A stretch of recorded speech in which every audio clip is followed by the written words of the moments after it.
Hello, fellow cohorts. So I did this presentation at the Glacier Clinics, and I'm just going to go through about 2 minutes worth of slides that incorporate some video, some pictures, obviously, and some other artwork. So the topic was integrating plyometrics into your program. So obviously, plyometrics are a specialized exercise to prepare the athlete for explosive movement. That is surrounded by Dr. Michael Yeasis.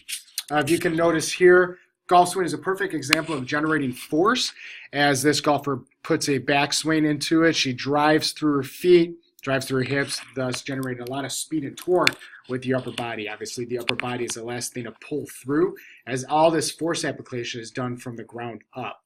So there's a great use of explosive or generating force that is usually not talked about or isn't seen because we usually talk about it with regards to weightlifting.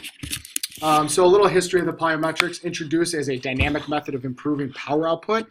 That is from Verkhoshansky in 1968, one of the foremost people on plyometrics. It also became popular in track and intervened in the track and field in the mid-1970s as drills aimed to link strength and speed. That's from Donald Chu in 1983.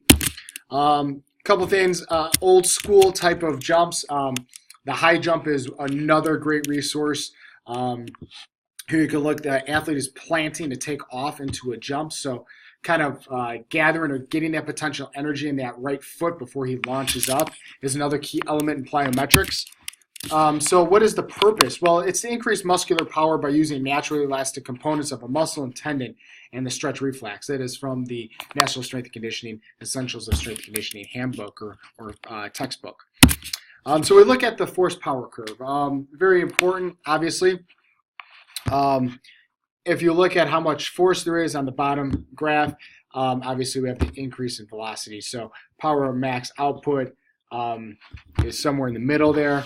And obviously this is showing the force velocity curve. So force, heavy resistance training, velocity, and power, velocity speed training.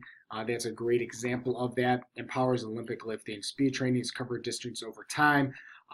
Power or Olympic lifting is, again, covering distance over time, but with regards to utilizing of weights. So a little bit different. Here is a little thing I put in some smart artwork.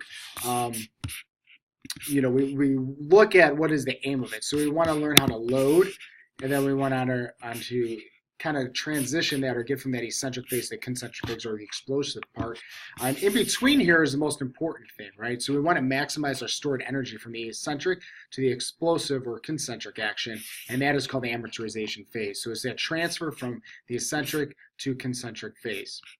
All right, so that's it, guys. I know it's a little long. I wanted to talk a little bit about it. I added some video in here, obviously some smart artwork, and obviously had some artwork in the back. Thank you guys very much. Looking forward to seeing yours as well. Thank you.